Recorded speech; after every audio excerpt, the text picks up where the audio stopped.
ഭരണം സ്വപ്നം കണ്ട് എൻഡിഎ നടത്തുന്ന സഖ്യ വിപുലീകരണ ശ്രമങ്ങൾ പാളുന്നു. ഡിഎംകെയും ടിആർഎസും ബിജെപിക്കൊപ്പമില്ല. മമതാ ബാനർജിയെ പ്രധാനമന്ത്രിയാക്കണമെന്ന ആവശ്യവുമായി ഇന്ത്യൻ രാഷ്ട്രീയത്തിൽ കോൺഗ്രസിന്റെ യു ടേൺ. സ്പെഷ്യൽ എഡിഷൻ തുടങ്ങുന്നു. പ്രധാന വാർത്തകൾ ആദ്യം. ജനവിധി അറിയാൻ ഇനി മണിക്കൂറുകൾ മാത്രം. വോട്ടെണ്ണൽ 986 കേന്ദ്രങ്ങളിൽ. കേരളത്തിലും ഒരുക്കങ്ങൾ അവസാന ഘട്ടത്തിൽ. വിപുലമായ സംവിധാനങ്ങൾ ഒരുക്കി ഫലമറിയിക്കാൻ മീഡിയ വണ്ണും. ബിജെപി സഖ്യത്തെ പിന്തുണയ്ക്കില്ലെന്ന് ഡിഎംകെയും ടിആർഎസും. മമതാ ബാനർജിയെ പ്രധാനമന്ത്രിയാക്കണമെന്ന് കോൺഗ്രസ് വക്താവ് റാഷിദ് അൽവി. എൻഡിഎയുമായുള്ള സഖ്യമാകാമെന്ന് പറഞ്ഞ മലൈസ്വാമിയെ അണ്ണാ ഡിഎംകെയിൽ നിന്ന് പുറത്താക്കി.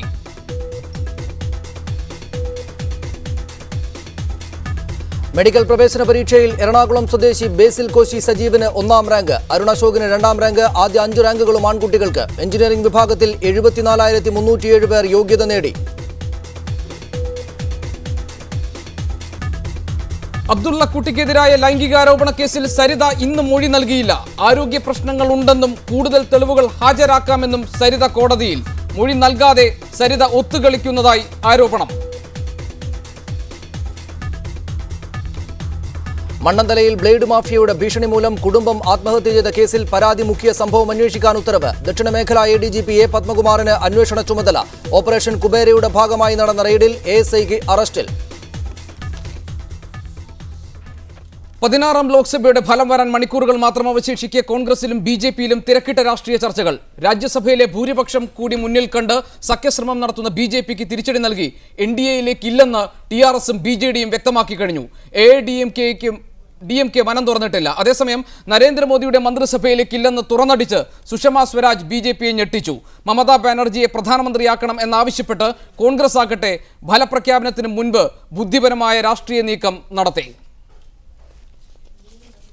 ഈ വിഷയം ചർച്ച ചെയ്യാൻ നമ്മോടൊപ്പം ഇന്ന് അതിഥികളായി സ്പെഷ്യൽ എഡിഷനിലുണ്ട് ഷാനിമോൾ ഉസ്മാൻ കോൺഗ്രസിന്റെ ആലപ്പുഴയിൽ നിന്ന്, ബിജെപിയുടെ വി രാജേഷ് തിരുവനന്തപുരം സ്റ്റുഡിയോയിൽ, ഫോർവേഡ് ബ്ലോക്കിന് ജനറൽ സെക്രട്ടറി ജി ദേവരാജൻ ഡൽഹിയിൽ നിന്ന്, MES പ്രസിഡന്റും ദേശീയ രാഷ്ട്രീയ നിരീക്ഷകൻ കൂടിയായ ഫസൽ ഗഫൂർ ന്യൂസ് സ്റ്റുഡിയോയിലുമുണ്ട്.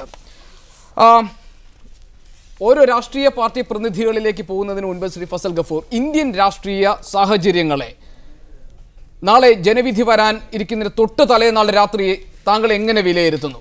പലതരത്തിലുള്ള രാഷ്ട്രീയ നീക്കങ്ങൾ, ആലോചനകൾ, പിന്നാമ്പുറ നീക്കങ്ങൾ എല്ലാം ഇപ്പോൾ നടന്നുകൊണ്ടിരിക്കുന്നുണ്ട്. പല എക്സിറ്റ് പോൾ ഫലങ്ങൾ പുറത്തു വന്നു കഴിഞ്ഞു. എന്ത് വിചാരിക്കുന്നു? ആദ്യം ഞാൻ എക്സിറ്റ് പോളിനെ പറ്റി പറയാം. ഞാനിതിൽ വിശ്വസിക്കുന്നില്ല. എന്താ കാരണം എന്ന് വെച്ചാൽ ഇന്ത്യ ടുഡേയുടെ ഒരു എക്സിറ്റ് പോളിൽ ഇതിൽ കൊടുത്തിരിക്കുന്നത് ആന്ധ്രാപ്രദേശിൽ 29% മുസ്ലിമുകൾ BJPക്ക് വോട്ട് ചെയ്യുന്ന, അതേസമയം TRSന് വോട്ട് ചെയ്യുന്ന 21%, അല്ല ജഗൻമോഹൻ റെഡ്ഡിക്ക് 21%, കോൺഗ്രസ്സിന് 18%. ഇത് ബിലീവ് ചെയ്യാൻ പറ്റുമോ? ഒന്ന്. രണ്ടാമത്തെ ടൈംസിൻ്റെ, അതായത് അർണാബിൻ്റെ, അതിൽ പറഞ്ഞിരിക്കുന്നത് RJDക്ക് 0 സീറ്റാണ്. 15 സീറ്റ് രാജസ്ഥാനിൽ, മധ്യപ്രദേശിലൊക്കെ കോൺഗ്രസ്സിന് കിട്ടുന്നു. ഇതൊന്നും ഗ്രൗണ്ട് റിയാലിറ്റി ആയിട്ടോ അല്ലെങ്കിൽ നമ്മുടെ പഴയ ഇന്നത്തെ രാഷ്ട്രീയ അനാലിസിസ്, അവിടുത്തെ അസംബ്ലികളുടെ സ്ട്രെങ്ത്തുകളായിട്ടോ. താങ്കൾ പറഞ്ഞത് വ്യക്തിപരമായ കാര്യമാണ്. താങ്കൾ ഈ എക്സിറ്റ് പോൾ ഫലങ്ങളെ വിശ്വസിക്കുന്നില്ല, സമ്മതിക്കുന്നു. പക്ഷേ ഈ എക്സിറ്റ് പോൾ ഫലങ്ങൾ ചിലതര രീതിയിലെങ്കിലും ചില ചലനങ്ങൾ ഉണ്ടാക്കിയിട്ടുണ്ട്. അതിന്റെ ഭാഗമാണ് ഇന്നലെ AIADMKയുടെ ഭാഗത്തുനിന്നുണ്ടായ പ്രതികരണം, ഇന്നലെ ബിജു ജനതാദളിന്റെ ഭാഗത്തുനിന്നുണ്ടായ പ്രതികരണമെല്ലാം താങ്കൾക്കറിയാം. മൂന്നാം മുന്നണിയുടെ വേദിയിൽ അണിനിരുന്ന നവീൻ പട്നായിക്കിനെ പോലുള്ളവർ പോലും BJPയുമായി ചേരുന്നതിനെ കുറിച്ച് ആലോചിച്ചു തുടങ്ങിയിരിക്കുന്നു. ഈ എക്സിറ്റ് പോൾ ഫലത്തിന്റെ മാത്രം പിൻബലത്തിൽ അങ്ങനെ ആലോചിച്ച് തുടങ്ങിയിട്ടില്ല എന്നല്ലേ ഇപ്പം നേരത്തെ കാണിച്ചു.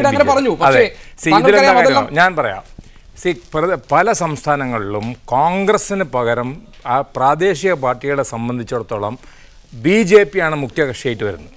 BJP മുഖ്യ, ഞാൻ പറയാം, ഉദാഹരണം ആസാമിൽ, ഉദാഹരണമായിട്ട് ഒറീസയിൽ. ഇവിടെയൊക്കെ BJP ഒന്നും, ആസാം ഗണപരിഷത്തിന് പകരം BJP വരുന്നു, കോൺഗ്രസ്സിന് പകരം BJP വരുന്നു.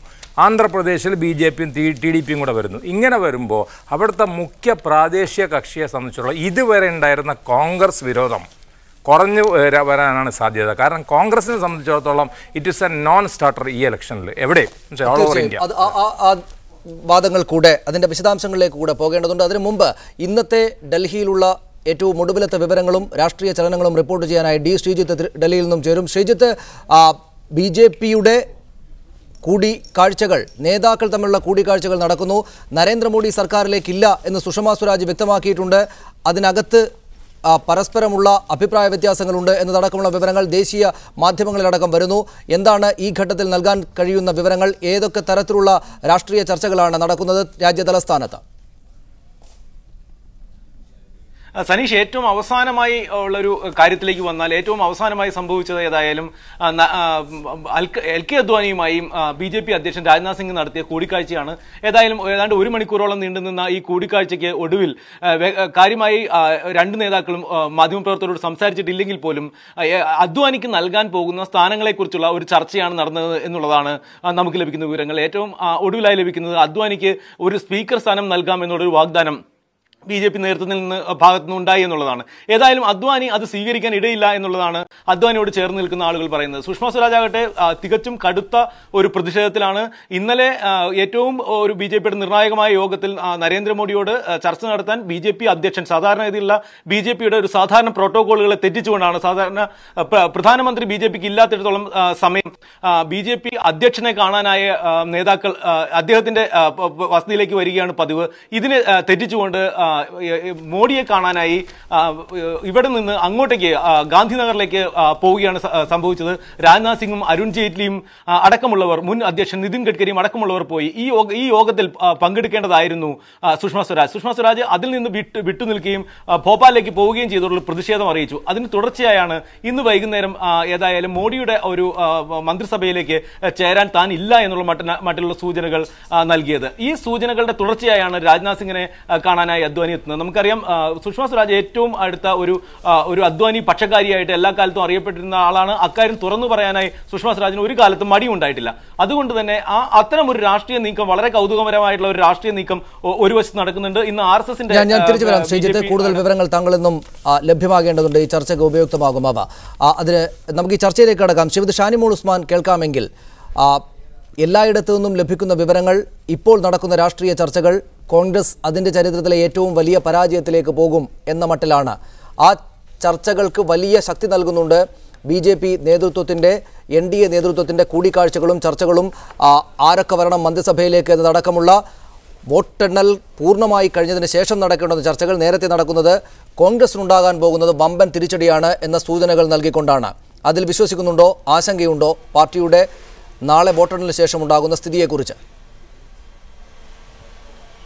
സനീഷെ, തീർച്ചയായിട്ടും ഈ ചർച്ചകളിലൊന്നും തന്നെ ഒരർത്ഥവുമില്ല എന്ന് ആമുഖമായി പറയാൻ ഞാൻ ആഗ്രഹിക്കുകയാണ്.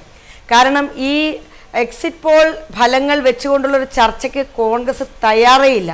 ആ തീരുമാനം എന്തുകൊണ്ടാണെന്ന് ചോദിച്ചാൽ 2004-ലും 2009-ലും കോൺഗ്രസ് അമ്പെ പരാജയപ്പെടുമെന്നും കോൺഗ്രസിൻ്റെ നേതൃത്വത്തിലുള്ള ഒരു ഗവൺമെൻറ് വരില്ല എന്നുമുള്ള എക്സിറ്റ് പോൾ ഫലങ്ങൾ പുറത്തു വന്നതാണ്. പക്ഷേ നമുക്കറിയാം 2009-ലൊക്കെ തന്നെ 68-ലധികം ആ പറഞ്ഞിരുന്ന സംഖ്യകളിൽ നിന്നും 68-70 സീറ്റിലധികം വാങ്ങിക്കൊണ്ട് കോൺഗ്രസിന്റെ നേതൃത്വത്തിലുള്ള ഒരു ഗവൺമെന്റ് ഇന്ത്യ രാജ്യത്ത് വന്നാൽ നമ്മൾ കണ്ടതാ.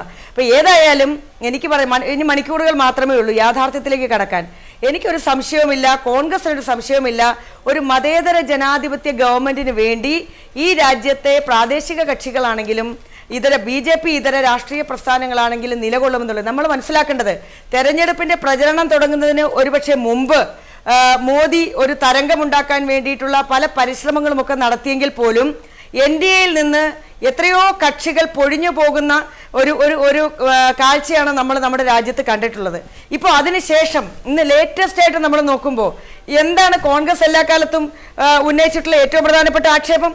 വർഗീയതയെ മുതലെടുത്തുകൊണ്ട് ഈ രാജ്യത്തെ ജനങ്ങളെ ജാതിയുടെയും മതത്തിൻ്റെയും ഒക്കെ അടിസ്ഥാനത്തിൽ ഛിന്ന ഭിന്നമാക്കുന്നതിന് വേണ്ടിയുള്ള തന്ത്രങ്ങളുമായി പോകുന്ന മോഡിയുടെ രാഷ്ട്രീയം, അതിനെതിരായിക്കൊണ്ടാണ് മതേതരത്വ മൂല്യങ്ങൾ ഉയർത്തിപ്പിടിക്കണമെന്നുള്ളത്. തീർച്ചയായിട്ടും ഏപ്രിൽ 7-ാം തീയതി BJPയുടെ പ്രകടന പത്രിക പുറത്തു വന്നതിന് ശേഷം BJPയോടൊപ്പം നിന്നിട്ടുള്ള പല രാഷ്ട്രീയ കക്ഷികളും മറിച്ച് ചിന്തിക്കാൻ തുടങ്ങി.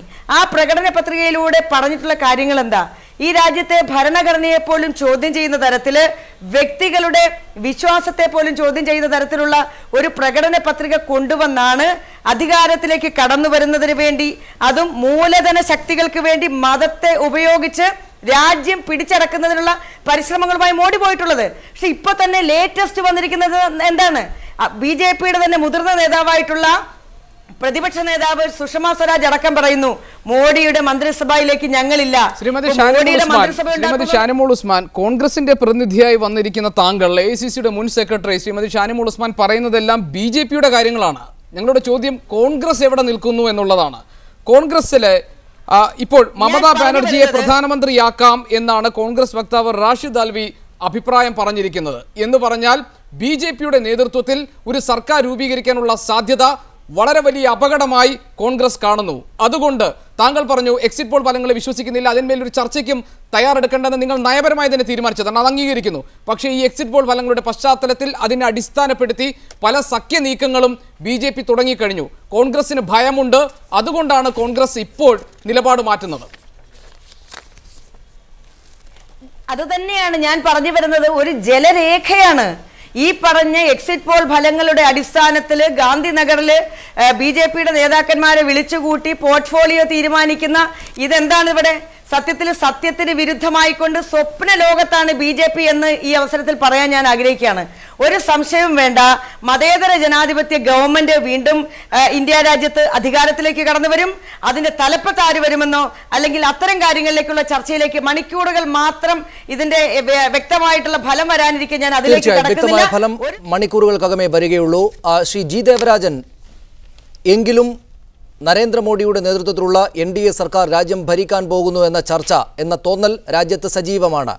ഇത്തവണത്തെ തെരഞ്ഞെടുപ്പിൽ കോൺഗ്രസിന് വലിയ തോതിലുള്ള തിരിച്ചടി ഉണ്ടാകും എന്ന പ്രവചനങ്ങൾ അവിടെയുണ്ട്. പക്ഷേ അപ്രസക്തമാകാൻ പോകുന്നത് ഇടത് ബ്ലോക്കായിരിക്കും എന്ന തോന്നൽ കൂടെ ഉണ്ടാക്കുന്നുണ്ട്. എന്താണ് നടക്കുന്നത് എന്നറിയാതെ അന്തം വിട്ടിരിക്കുന്ന ഒരു കൂട്ടരായി ഇതിനകം രാജ്യത്തെ ഇടതുപക്ഷം മാറിക്കഴിഞ്ഞിട്ടുണ്ടോ? നിസ്സഹായരായി നിൽക്കുകയാണോ താങ്കളുടെ പാർട്ടി അടക്കമുള്ള ഇടത് പാർട്ടികൾ?